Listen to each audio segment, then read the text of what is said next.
ಎಲ್ಲಿಂದ ಆರಂಭವಾಯಿತು, ಯಾವ ರಾಜ ಮನೆತನದವ್ರದ್ದು ಆರಂಭ ಮಾಡಿದ್ರು, ಇದೆಲ್ಲವೂ ತಾವು ಹೇಳೋದಾದ್ರೆ?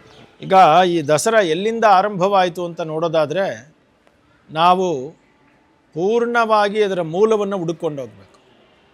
ಮೂಲ ಎಲ್ಲಿದೆ ಅಂತಂದರೆ ಮಾತೃ ಪೂಜೆಯಲ್ಲಿದೆ, ಮಾತೃ ದೇವತೆಯ ಆರಾಧನೆಯಲ್ಲಿದೆ. ಮನುಷ್ಯ ಒಂದು ರೀತಿಯಾಗಿ ಅಲೆಮಾರಿಯಾಗಿದ್ದು ಅವನು ಬೇಟೆಯನ್ನಾಡ್ತಾ ಒಂದು ಜಾಗದಿಂದ ಇನ್ನೊಂದು ಜಾಗಕ್ಕೆ ಓಡಾಡ್ತಾ ಇದ್ದ.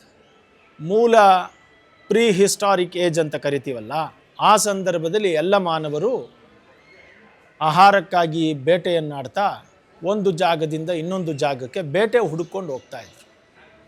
ಕಡೆಗೆ ಅವರಿಗೆ ಅರ್ಥ ಆಗಿದ್ದೇನು ಅಂತ ಹೇಳಿದ್ರೆ, ಈ ಬೇಟೆಗಿಂತಲೂ ಕೃಷಿ ನಮಗೆ ಆಹಾರವನ್ನು ನಿರಂತರವಾಗಿ ಕೊಡ್ತದೆ. ಯಾಕೆಂದರೆ ಬೇಟೆಯಲ್ಲಿ ನಿಮಗೆ ಇವತ್ತು ಪ್ರಾಣಿ ಸಿಕ್ಕಲಿಲ್ಲ ಅಥವಾ ಪ್ರಾಣಿ ಈ ಏರಿಯಾದಿಂದ ಇನ್ನೊಂದು ಕಡೆಗೆ ಹೊರಟೋದ್ರೆ ನಿಮ್ಗೆ ಆವತ್ತೆಲ್ಲ ಊಟ ಇಲ್ಲ, ಆಹಾರ ಇಲ್ಲ. ಆದರೆ ಕೃಷಿ ಹಾಗಲ್ಲ. ಕೃಷಿ ನಿರಂತರವಾಗಿ ನಿಮಗೆ ಊಟವನ್ನು ಕೊಡಬಲ್ಲದು. ಕೇವಲ ಮಾಂಸಾಹಾರದಿಂದ ಮನುಷ್ಯ ಬದುಕೋದಕ್ಕೆ ಸಾಧ್ಯವಾಗೋದಿಲ್ಲ ಅನ್ನೋದನ್ನು ಅರ್ಥಕೊಂಡ. ಹೀಗಾಗಿ ಅವನು ಒಂದು ಜಾಗದಲ್ಲಿ ನೆಲೆ ನಿಂತು ಕೃಷಿಯನ್ನು ಆರಂಭ ಮಾಡಿದ. ಈ ಕೃಷಿಯನ್ನು ಆರಂಭ ಮಾಡಬೇಕಾದ್ರೆ, ಒಂದು ಕಡೆ ನೆಲೆ ನಿಲ್ಲಬೇಕಾದ್ರೆ ಅವನಿಗೆ ಬೇಕಾಗಿದ್ದು ಯಾವುದು? ನೀರು. ನೀರಿನ ಮೂಲ ಇಲ್ಲದೇ ನಿಂತ್ಕೊಳ್ಳೋಕೆ ಸಾಧ್ಯವೇ ಇಲ್ಲ. ಹಾಗಾಗಿ ನೀರಿನ ಮೂಲದಲ್ಲಿ ನೆಲೆ ನಿಂತು ಅವನು ಕೃಷಿ ಮತ್ತು ಪಶುಸಂಗೋಪನೆಯನ್ನು ಆರಂಭಿಸಿದಾಗ ಅಲ್ಲಿ ಸಂಸ್ಕೃತಿಗಳು ಆರಂಭವಾದವು. ಸಂಸ್ಕೃತಿಯ ಆರಂಭಕ್ಕೆ ಕಾರಣವಾಗಿದ್ದು ಯಾವುದು ಅಂತ ಕೇಳಿದರೆ ನದಿಗಳು. ನದಿಯ ನೀರಿಲ್ಲದೆ ಸಂಸ್ಕೃತಿಗಳು ಆರಂಭವಾಗೋದಕ್ಕೆ ಸಾಧ್ಯವೇ ಆಗೋದಿಲ್ಲ. ಹಾಗಿದ್ರೆ ಈ ನದಿಯ ನೀರು ಯಾವ ರೀತಿ ಅಂತ ಕೇಳಿದ್ರೆ ತಾಯಿಯ ರೀತಿಯಲ್ಲಿ ಸಪೋರ್ಟ್ ಮಾಡ್ತಾವನು. ಆದ್ದರಿಂದಲೇ ತಾಯಿ ಏನು ಮಾಡ್ತಾಳೆ? ಊಟವನ್ನು ಕೊಡ್ತಾಳೆ, ಪೋಷಣೆಯನ್ನು ಮಾಡ್ತಾಳೆ, ಅವನನ್ನು ಬದುಕಿಸ್ತಾಳೆ. ನದಿ ಏನು ಮಾಡುತ್ತೆ? ನದಿ ನೀರು ಕೊಡುತ್ತೆ, ನದಿ ಕೃಷಿಯಾಗಿ ಊಟವನ್ನು ಕೊಡ್ತಾ ಇದೆ, ನದಿ ನಿನ್ನ ಸ್ನಾನಕ್ಕೆ ಕೊಡ್ತಾ ಇದೆ, ನಿನ್ನ ಶೌಚಕ್ಕೆ ವ್ಯವಸ್ಥೆ ಮಾಡಿಕೊಡ್ತಾ ಇದೆ. ಸೊ ಅಲ್ಲಿಗೆ ನದಿಯ ನೀರಿನಿಂದಲೇ ನಿನ್ನ ಜೀವನ ಪೂರ್ಣವಾಯಿತು. ಅದಕ್ಕಾಗಿ ಮಾನವ ಏನು ಮಾಡ್ದ? ಇದನ್ನು ತಾಯಿ ಅಂತ ಕರೆದ. ಆದ್ದರಿಂದಲೇ ನೀವು ಪ್ರಪಂಚದಾದ್ಯಂತ ನೀವು ಹೋಗಿ ಭಾರತದಾದ್ಯಂತ ಯಾವುದೇ ನದಿನ ನೋಡಿ, ನೀವು ತಾಯಿ, ಗಂಗಾ ತಾಯಿ, ಕಾವೇರಿ ತಾಯಿ, ಯಮುನಾ ತಾಯಿ. ಸೊ ಗಂಗಾ, ಯಮುನಾ, ಸರಸ್ವತಿ ಎಲ್ಲವೂ ಕೂಡ ನಿಮಗೆ ತಾಯಿಯ ಸ್ವರೂಪದಲ್ಲಿ ಕಾಣಿಸ್ತದೆ. ಸೊ ಹಾಗಾಗಿ ಪ್ರಕೃತಿಯನ್ನು ತಾಯಿ ಎಂದರು. ಹಾಗಾಗಿ ಪ್ರಕೃತಿಯ ಆರಾಧನೆ ಅಂದರೆ ತಾಯಿಯ ಆರಾಧನೆ ಅಂತ ಆರಂಭವಾಯಿತು. ಸೊ ಹೀಗಾಗಿ ಹರಪ್ಪ ಸಂಸ್ಕೃತಿಯಲ್ಲಿ ಕೂಡ, ಹರಪ್ಪ ಸಿಂಧೂ ಬಯಲಿನ ನಾಗರಿಕತೆ ಅಂತ ಕರಿತೀವಿ, ಅದರ ಕಾಲ ಈಗ ಇಲ್ಲಿಯ ತನಕ ನಾವು 3000 ಸಾಮಾನ್ಯ ಶಕ ಪೂರ್ವ ಅಂತ ಅಂದ್ಕೊಂಡಿದ್ವಿ. ಬಟ್ ಹೊಸದಾದಂತಹ ರಿಸರ್ಚ್ಗಳಲ್ಲಿ 8000 ಸಾಮಾನ್ಯ ಶಕ ಪೂರ್ವ, ಅಲ್ಲಿಗೆ 8000 ಪ್ಲಸ್ ಇದು 2000, ಅಲ್ಲಿಗೆ 10,000 ವರ್ಷಗಳ ಹಿಂದೆಯೇ ಒಂದು ಸಂಸ್ಕೃತಿ ಇತ್ತು ಅಂತ ಬರ್ತಾ ಇದೆ. ಆ ಸಂಸ್ಕೃತಿಯಲ್ಲಿ ಪೂಜೆ ಮಾಡ್ತಾ ಇದ್ದಿದ್ದು ಮಾತೃದೇವತಾರಾಧನೆ. ಅಂದರೆ ಮಾತೃದೇವತೆ ಅಂದ್ರೇನು? ತಾಯಿಯೇ ಎಲ್ಲದಕ್ಕೂ ಕಾರಣ, ತಾಯಿಯಿಂದ ಜಗತ್ ಸೃಷ್ಟಿ ಅನ್ನೋದು ಬಂತು. ಹೀಗೆ ಬಂದಂತಹ ಕಲ್ಚರಲ್ಲಿ ಮುಂದೆ ವೇದಗಳಲ್ಲಿ ನಾವು ನೋಡ್ತೀವಿ, ನದಿ ತಮೆ, ಅಂಬಿ ತಮೆ, ಸರಸ್ವತಿ ತಮೆ ಅಂತ ವೇದಗಳು ಹೇಳ್ತವೆ. ಅಂದರೆ ನೀನು ಸರಸ್ವತಿ, ನೀನು ತಾಯಿಯಾಗಿದ್ದೀಯೆ, ನಮ್ಮನ್ನು ಕಾಪಾಡೋಳಾಗಿದ್ದೀಯೆ ಅಂತ ಬರೋದಕ್ಕೆ ಆರಂಭವಾಯಿತು. ಅದೇ ಥರ ಅಲ್ಲಿಯೇ ಮಾತೃದೇವೋಭವ ಅಂದರೆ ತಂದೆಗಿಂತಲೂ ಮೊದಲ ಸ್ಥಾನವನ್ನು ಯಾರಿಗೆ ಕೊಟ್ಟಿದ್ದಾರೆ? ತಾಯಿಗೆ ಕೊಟ್ಟಿದ್ದಾರೆ, ಅಮ್ಮನಿಗೆ. ಅಂದರೆ ಮಾತೃದೇವತೆಯ ಆರಾಧನೆ ಬಂತು.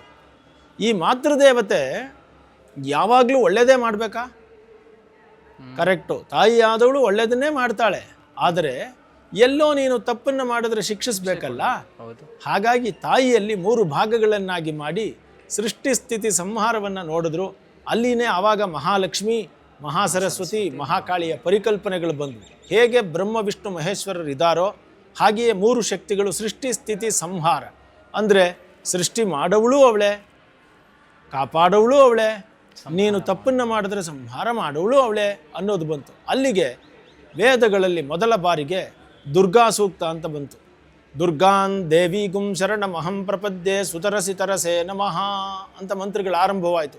ತಾಮ್ ಅಗ್ನಿವರ್ಣಾಂ ತಪಸಾಜ್ವಲಂತೀಂ ವೈರೋಚನೀಂ ಕರ್ಮ ಫಲೇಶು ಜುಷ್ಟಾಂ ಕಾತ್ಯಾಯನಾಯ ವಿದ್ಮಹೆ ಕನ್ಯಾಕುಮಾರಿ ಧೀಮಹಿ ತನ್ನೋ ದುರ್ಗಿಃ ಪ್ರಚೋದಯಾತ್ ಅಂತ ದುರ್ಗೆಯ ಸ್ವರೂಪವನ್ನು ನೋಡಿದ್ರು. ಇದು ಎಲ್ಲಿ ಬಂದಿದ್ದು ಮೊದಲ ಬಾರಿಗೆ? ವೇದಗಳ ಕಾಲದಲ್ಲಿ. ವೇದಗಳ ಕಾಲ ಯಾವುದು? ಸಾಮಾನ್ಯ ಶಕಪೂರ್ವ 1600. ಅಲ್ಲಿಗೆ ಇಲ್ಲಿಗೆ ಎಷ್ಟು ವರ್ಷ ಆಯಿತು? ಈಗ 2000 ವರ್ಷ ಪ್ಲಸ್ 1600 ವರ್ಷ ಎಷ್ಟು? ಸುಮಾರು 3600 ವರ್ಷದ ಹಿಂದೆಯೇ ದುರ್ಗಾ ಪೂಜೆ ರೂಪುಗೊಂಡಿತು. ಸೊ ಅಲ್ಲಿಂದನೂ ಕೂಡ ಈ ದುರ್ಗಾ ಪೂಜೆಯ ಮಹತ್ವ ನಮಗೆ ಬರ್ತಾ ಇದೆ. ಎಲ್ಲೆಲ್ಲಿ ವೇದ ಸಂಸ್ಕೃತಿಗಳಿದ್ವು ಅಲ್ಲೆಲ್ಲ ದಸರಾ ಆಚರಣೆ ಆಗ್ತಾ ಇತ್ತು.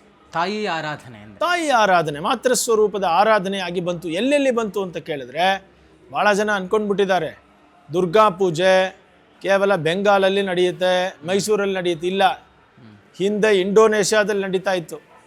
ಅದಕ್ಕೆ ಶ್ರೀ ವಿಜಯ ಅಂತ ಹೆಸರು. ಇವತ್ತಿಗೂ ಅಲ್ಲಿ ಬೇಕಾದಷ್ಟು ದೇವಸ್ಥಾನಗಳಿವೆ. ಅದೇ ಥರ ನಮಗೆ ಕಾಂಬೋಜಾ ಅಂತ ಅಲ್ಲಿ ನಡೀತಾ ಇತ್ತು.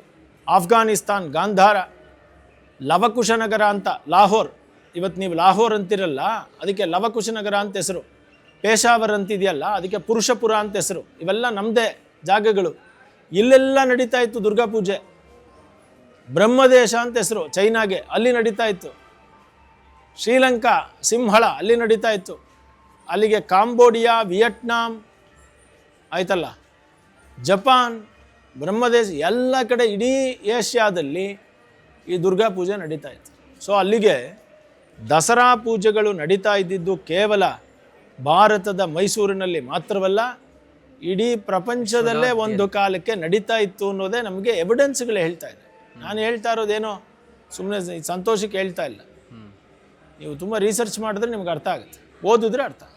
ಸೊ ಹಾಗಾಗಿ ಈ ದುರ್ಗಾ ಪೂಜೆಯ ಆರಂಭ ಸುಮಾರು ಅಂದರೆ ನಾನು ಮಾತೃದೇವತೆಯ ಆರಂಭ ಸಿಂಧೂ ನದಿಯಲ್ಲಿ ಆರಂಭವಾಯಿತು.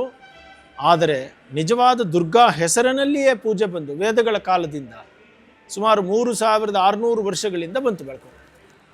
ಹೀಗೆ ಬೆಳ್ಕೊಂಡು ಬಂದಂತಹ ದುರ್ಗಾ ಪೂಜೆ ಧರ್ಮಶಾಸ್ತ್ರಗಳಲ್ಲಿ, ವೇದಗಳಲ್ಲಿ, ರಾಮಾಯಣ ಮಹಾಭಾರತಗಳಲ್ಲಿ ಬಂದ್ಬಿಡ್ತು. ಮಹಾಭಾರತದಲ್ಲಂತೂ ದುರ್ಗೆಯ ಪೂರ್ಣವಾದ ಕತೆ, ಮಹಿಷಾಸುರ ಮರ್ದಿನಿಯ ಕತೆ ಬರುತ್ತೆ. ಮಾರ್ಕಂಡೇಯ ಪುರಾಣದಲ್ಲಿ ಬರುತ್ತೆ, ಭಾಗವತ ಪುರಾಣದಲ್ಲಿ ಬರ್ತದೆ, ದೇವಿ ಭಾಗವತ ಪುರಾಣದಲ್ಲಿ ಬರ್ತದೆ, ಇನ್ನಿತರ ಪುರಾಣಗಳೇ ಬರ್ತದೆ. ಇವೆಲ್ಲದರ ಕಾಲ, ಮಹಾಭಾರತದ ಕಾಲ ಸಾಮಾನ್ಯ ಶಕಪೂರ್ವ 600, ಅಂದರೆ ಇವತ್ತಿಗೆ ಎಷ್ಟು ವರ್ಷ? 2600 ವರ್ಷದ ಹಿಂದೆಯೇ ಈ ದುರ್ಗಾ ಕಥೆಗಳೆಲ್ಲ ಬಂದಾಗೋಯ್ತು. ಹಾಗಾಗಿ ಕೆಲವರೆಲ್ಲ ಒಂದಷ್ಟು ಮಾತುಗಳನ್ನು ಹೇಳ್ತಾರೆ, ಇದು ಬೌದ್ಧ ಧರ್ಮಕ್ಕೆ ಸಂಬಂಧಪಟ್ಟಿದ್ದು, ಬೌದ್ಧರನ್ನು ನಾಶ ಮಾಡಿದ್ರು ಹಾಗಾಗಿ ಇದು ಬಂತು ಅಂತೆಲ್ಲ ಕಥೆಗಳು ಹೇಳ್ತಾರೆ. ಮೈಸೂರು ಮಹಿಷಾಸುರ ನಿಲ್ಕೊಂದಿದ್ದು ಅಂತೆಲ್ಲ ಹೇಳ್ತಾರೆ. ಅದಕ್ಕೆಲ್ಲ ಆಧಾರ ಇಲ್ಲ.